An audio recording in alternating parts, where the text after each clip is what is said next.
This podcast is sponsored by BetterHelp.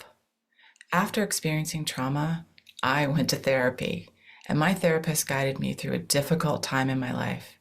They helped me understand what was happening and provided me with tools to cope and find my own strength and resilience. Their experience and compassion were invaluable and enabled me to rebuild my life and move forward.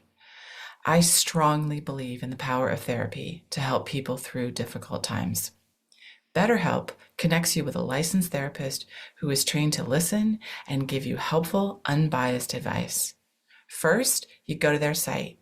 You can use my link, betterhelp.com/resilience. You answer a few questions, and BetterHelp will match you to a professional who has years of experience helping people with struggles just like yours.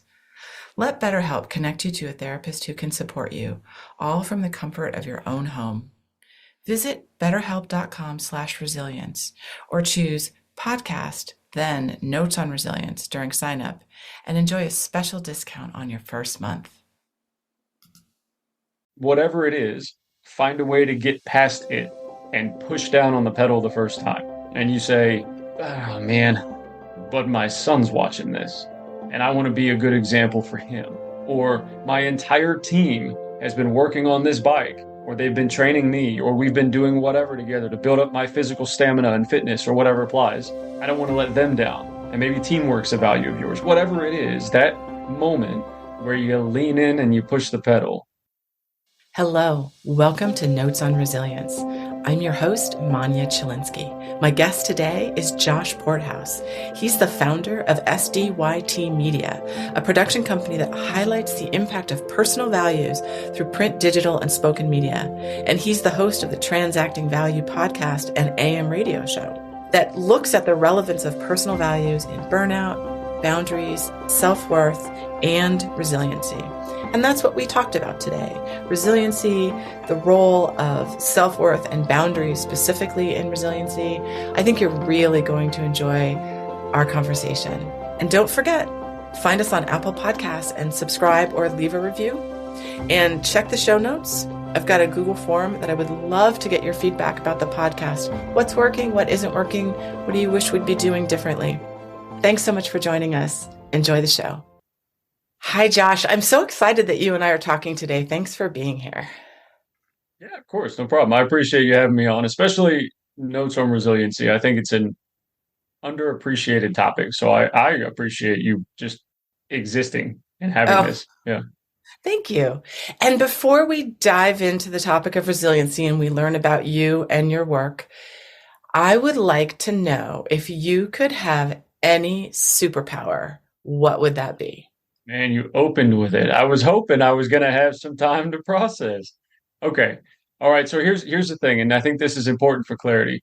When I'm interpreting a superpower, I'm thinking about things that I can't normally do or I wouldn't be able to attain on my own, right? It's like the next level up ability.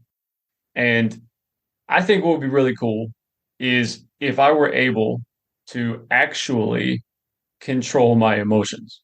You know what I'm saying? Like to have an Yes. opportunity or an ability, I guess, consciously. And I'm not saying like self-control. Like there's a base layer here I think that everybody can obviously do. You just I don't know, you don't smile or you don't cry or whatever.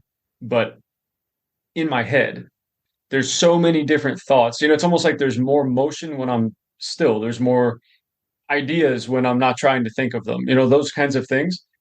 I wish I could control how my brain is processing the subconscious efforts to tap into that, I guess is more what I'm getting at. Wow. I love it. I want that superpower too. So when you figure that out, please let me know. Yeah, yeah, definitely. The closest I've ever gotten is meditation, and it's still not even close to what I think you are describing.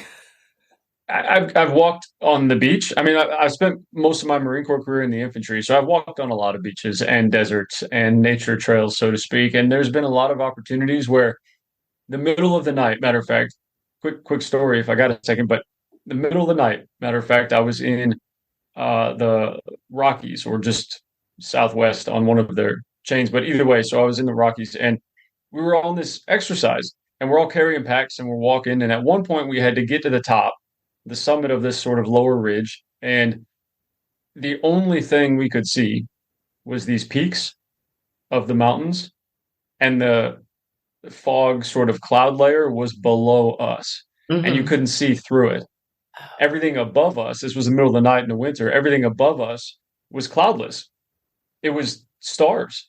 It was the moon. It was just, it was a moment where I think I could think back to, and we call it in the military going internal, and usually it's a negative connotation. It's just you can't focus because you're so overwhelmed or stressed or fatigued or something. But in that moment, I think I went internal just for the sake of awe Mm-hmm. and beauty, and you don't get that every day. Yeah. But I consider that kind of a form of meditation when you're able to find those moments and then remember them also. Yeah. So kind of similar, yeah. Yeah. Wow. That sounds amazing. Thank you for sharing that story. Now, tell us a little bit about you. What's your story? What do you do? And why are you and I talking about resiliency today? Sure.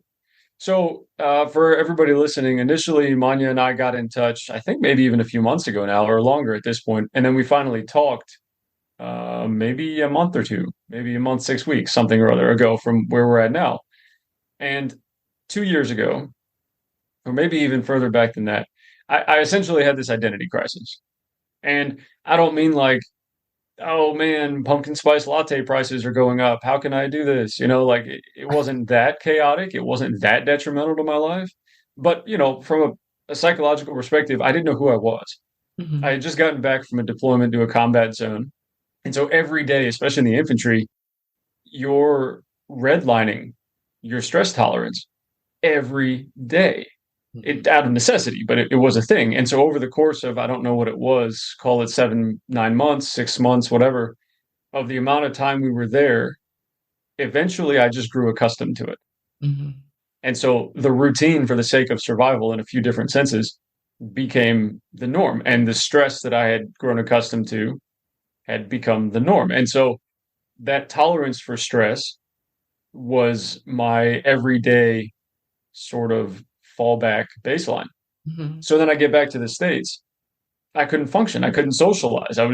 It wasn't like I was wired tightly. I just didn't leave the house. Hmm. I couldn't communicate with people on the flight back.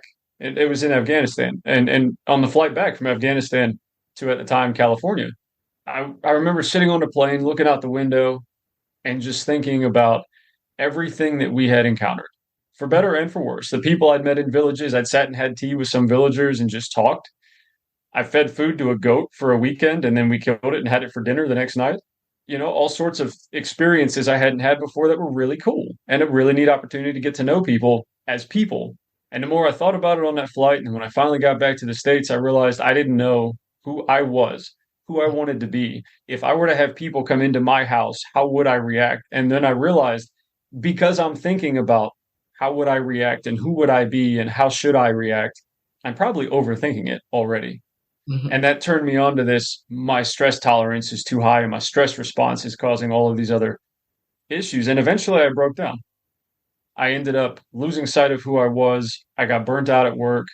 I couldn't manage my time. I couldn't manage my energy. I ended up getting divorced. I became a long distance father.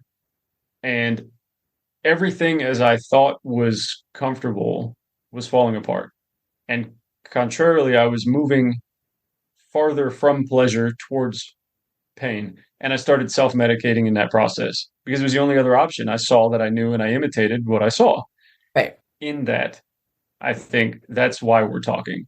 Fast Hmm. forward a couple years now, 2 years ago, I started a podcast called Transacting Value Podcast.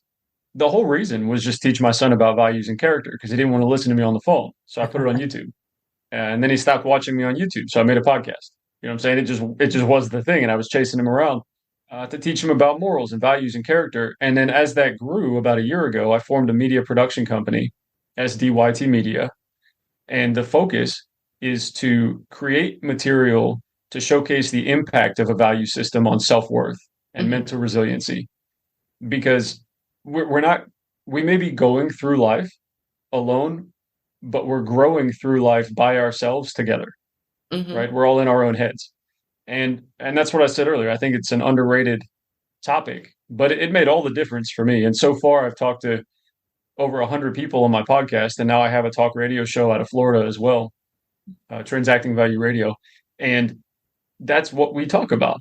And Yeah. there are so many people that feel the same way that I've never met from different countries that I talk to, different perspectives, backgrounds, biases, cultures, whatever.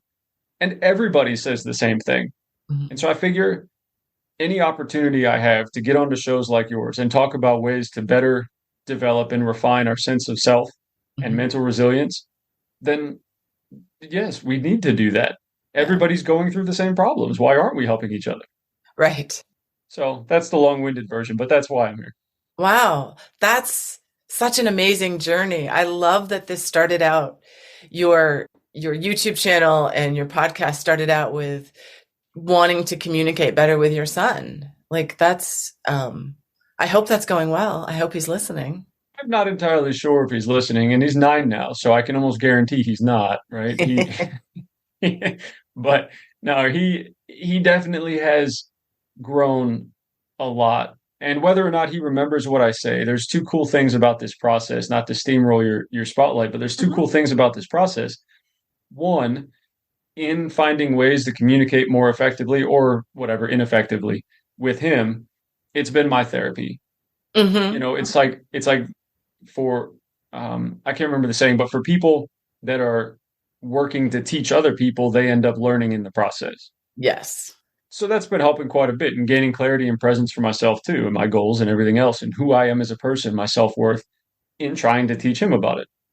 And now globally, right, streaming on broadcast media like this. Right. But number two, what's really cool about that process in being able to communicate all of my perspective and values and everything else, he doesn't have to listen to it now. It's Yeah. frozen in time. It's broadcast out. He can access it when I'm dead, and it's there if he can Yeah. find it and somebody tells him it exists.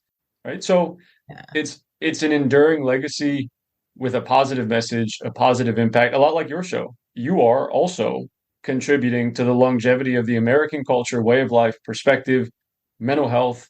Like it's such a cool, almost staggering perspective, I think, to take. But that's the responsibility that we have as broadcasters. Mhm. And I think that not to oversell it, but I think that's part of the appeal too. And so that's why we owe it to people to have a positive message and to attempt to make some sort of an educational, entertainment, whatever, but Right. some sort of an impact. Yeah, Right. we're like Star Wars with Han Solo when he's frozen in the door. Oh. Anyway, I feel like that's what we're doing Mhm. in these messages. You know, we're encapsulating emotion, we're encapsulating resonance in our Yeah. in our messaging, which is super cool. That, you know what, that's a cool superpower too, and we actually did it. That is Congratulations. that is a cool superpower. And I like the way that you describe that. I've not thought about it in exactly those terms, but I love thinking about sort of the impact that your broadcasting and this podcast can have, and it's going to be out there when somebody needs it. It might not be today or in the first week, but at some point they're going to find this and find what they need. As someone who has also gone through difficult times, I find it interesting how we kind of glom on to the things that help us in that moment. I don't know about you, but I went through a phase in my survivor journey where I was all about the inspirational quotes and those posters with, people climbing a mountain and then there was an inspirational quote. I just couldn't get enough of them. And that kind of got me through probably about a whole year of my life. And you just think, people say these things or they find these quotes and you don't know the impact it's going to have on somebody, I guess is what I'm getting at. I 100% agree with you. You know, we don't know in this industry, right? Broadcast media. We're talking for anybody unfamiliar, not to insult your intelligence, mind you, but when we're talking broadcast media, right? Broadcasting these messages out. You know what? Even more specifically, the Federal Communication Commission, the FCC, the United States government, is qualifying broadcast media as one person, one party, one entity, out to many, or Okay. one person to one person. But it's not many to many. Yeah. That's different, right? And so, this form of broadcasting, there's no way to know who's going to hear what we're saying. Hmm. There's also, for better or worse, there's also no way to know who's going to find resonance in what we're saying. It's an art form. Right. It's humanities wrapped in a social science. And so how do we manage that effectively? I don't know. Yeah. Time will tell. I don't know how effective any of this is going to be. What I do know is finding perspectives like the one you and I just discussed, Hmm. where this could help somebody in the future, helps me value the amount of time I spend on it. It helps me Nice. mitigate burnout in putting this together. It helps me establish boundaries. There's some days where I just need to stare at a wall today. I don't have the creative juice left. I don't know. I don't know what to say, what to write, how to do whatever, fill in the blank. Yep. But then you got to try something. You find a different outlet. Maybe it's just going for a walk, Hmm. anything, right? Maybe it's meditation, like we talked about earlier. Yeah. Maybe it's I don't know, you exercise or wherever you go to fight your demons and get blood flowing, right? And Right. in those moments, the anomalies to our coping style baselines, I guess, we can get creative juice back. Hmm. And I think that's what gives us the opportunity to be able to put material out there for people. Yeah. And like I said, avoid burnout, set boundaries, and ultimately build some resiliency in Right. this enduring process of broadcasting and podcasting and media creation. Speaking of resilience, how do you define resilience? There's a difference. And again, this is obviously all my perspective. I'm not a doctor. I'm not educated in any of this stuff. This is just a student of life. And I think there's a difference between endurance and resilience. Endurance is your ability, it's like aerobic cardio, right? You don't redline, you're breathing a little bit heavy, you're sweating a little bit, and you can sustain that pace for a relatively decent amount of time, amount of repetitions, whatever. The workload, the pace of creativity, the fill in the blank now, I think that's endurance. I think resilience comes in when, in spite of whatever that pace is, you hit an obstacle, you hit a setback, you sprain your ankle, you get comments on your media from strangers you've never met, right? The child actor phenomenon, right? Or the Instagram and TikTok theories, right? Where you put these messages out there and people say, dude, what are you doing? Yeah. Or worse, or worse. I had a guy come on Transacting Value. His name's Casey Wrights. He's a stand-up comedian. And last year, I think it was. Anyway, he came on the show and he said something to the effect of, Casey, I'm sorry, I'm going to paraphrase this probably poorly, but he said something to the effect of, the worst thing you can do for a stand-up comedian is not laugh, is not heckle. It's actually not react at all because Oh. then there's no feedback. And Hmm. so you don't know if you failed. You get in your head, you start causing grief or depression or any of these other things, right? Comedians make some of the happiest people in the world, but generally speaking, are living internally in their heads. Hmm. And so, to manage that, I think a lot of that parallel concept is in media creation as well. Hmm. Because what do you do? This is sort of rhetorical. You don't have to answer, but what do you do if nobody responds to your show? If it gets zero listens on an episode or zero plays on YouTube, except for the one you did to double check and make sure it uploaded, like Right. where does that go? It just Yeah. sits there and festers. And I think that those moments, Hmm. when you find ways to get through them, I think that's resilience. Okay. Yeah. Absolutely. Well, you talk a lot about personal values and setting boundaries, and what's the relationship between those and resiliency? Between personal values, setting boundaries, and resiliency. Yeah. Well, I suppose you could think about it sort of as a slope. Okay. Picture picture some sort of a I don't know if you're familiar with BMX or skateboarding or any of Mhm. that kind of stuff, but let's say BMX as an image, right? So you've got this dude on his bicycle and or whoever you prefer to picture, doesn't matter, but up on a bicycle, up on top of this slope, Evil Knievel, if that's your thing, and he's about to jump over these helicopters, right? And he's up on top of the ramp. And then he goes down over the edge and he picks up speed. And eventually the ramp ticks back up a little bit so he can get some lift. And then he jumps off the ramp over whatever obstacle, lands on the downslope on the other side. Okay, so that's the image. For me, personal values are what get you pedaling in the first place. They're the Okay. things where you sit there and you're like, okay, this is pretty high. That's pretty far. I feel pretty confident I'm not going to fall over, but I don't know how this one's going to go, right? Hmm. Those, the doubt, the imposter syndrome, like I said, it could be grief, could be sadness. Doesn't even have to be a negative emotion. Maybe it's cockiness, maybe it's hubris. I don't know. Whatever it is, when you stop and find a way to get past it and push down on the pedal the first time, Hmm. and you say, "Oh man, but my son's watching this, and I want to be a good example for him." Hmm. Or my entire team has been working on this bike, or they've been training me, or we've been doing whatever together to build up my physical stamina and fitness, or whatever applies. I don't want to let them down. And maybe teamwork's a value of yours. Whatever it is, that Hmm. moment where you lean in and you push the pedal, Yeah. values. And then as you start going down the ramp and you're picking up speed right before it starts to go up, I think that's where boundaries come in, Hmm. right? Obviously not physical ones because you're about to lose the ramp, but Right. right now, but I think that's where boundaries come in. As you go up that uptick on the ramp and you're up in the air, not that you're thinking about this at that time, I'm sure you're not. There's adrenaline and tunnel vision and everything else happening. But when you're up in the air and you go to land, how are you celebrating? Are you going to blow your entire winnings? Are you going to go to sleep? I mean, you're probably going to crash, I guess, mentally just from adrenaline crashing. But like, are you going to go to sleep? Are you going to take a few days off? You just took the last 6 months in a training camp. You just Hmm. had the last 7 months on a deployment. You just had the last 30 days on a field op. Go spend time with your family. Go home. Yeah. You know, how much more time are you going to devote to your craft to get better compared to how much time you're going to devote to whatever your support network is or whoever these people are or Hmm. whatever you prioritize over that?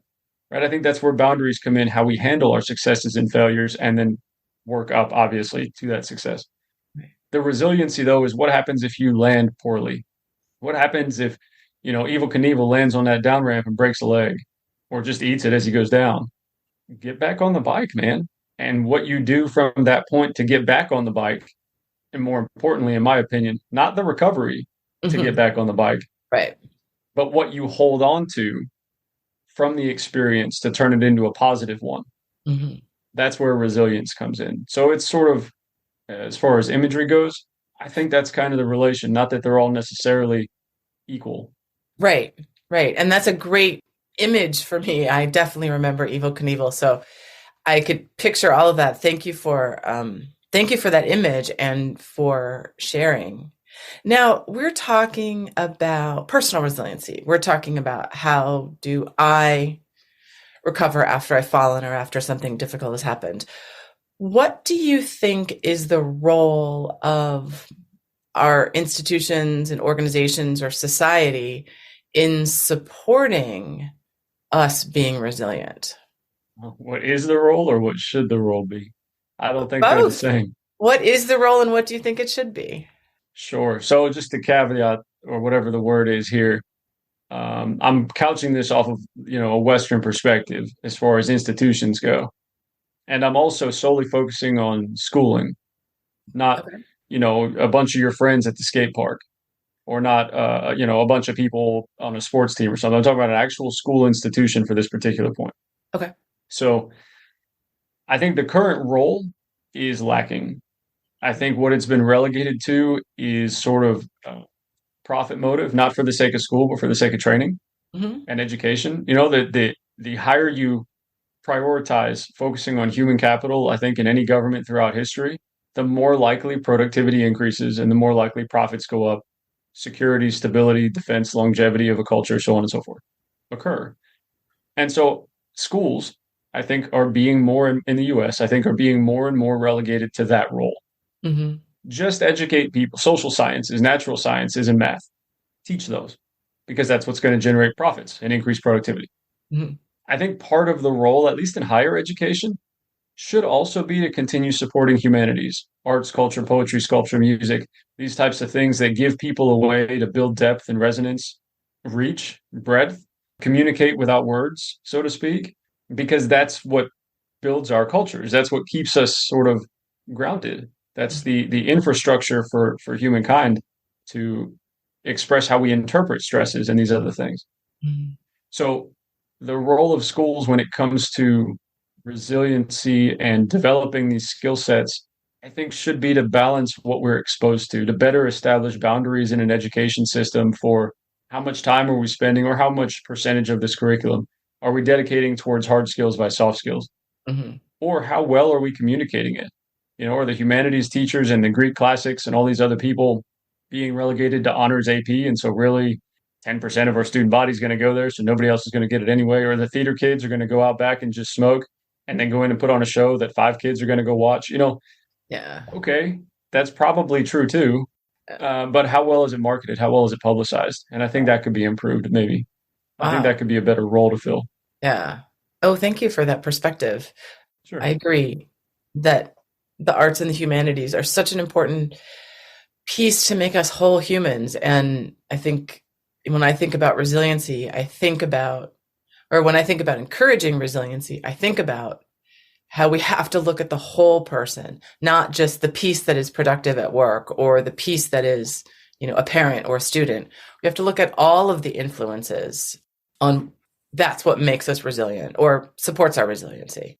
So, what is an important lesson that you have learned about resilience through your experiences as a parent or in the military, as a broadcaster? That I'm stronger than I give myself credit for. I tend to doubt myself and second guess a lot. Generally speaking, I mean, as best as I can remember, the majority of my life, I have tended to scapegoat emotional issues or talking to people, social cues, Mhm. relationships, anything that really involves people has always been difficult for me to understand. It's always been sort of this foreign concept because I'm generally more of a logical, rational type thinker than I am creative. And that's shifted a bit over the last couple of years, and that's been an uphill shift, but out of necessity.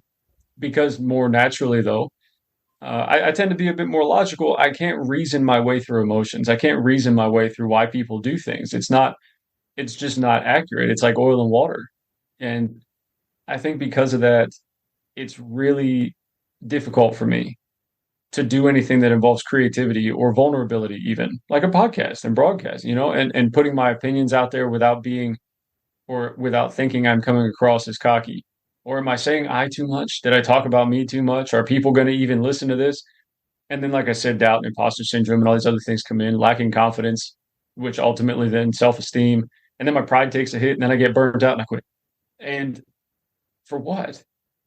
Like I said before, I don't know if my son's going to hear any of these. I Yeah. have no way to know. I've written him a couple books so far. I don't know if he's ever going to read them. Yeah.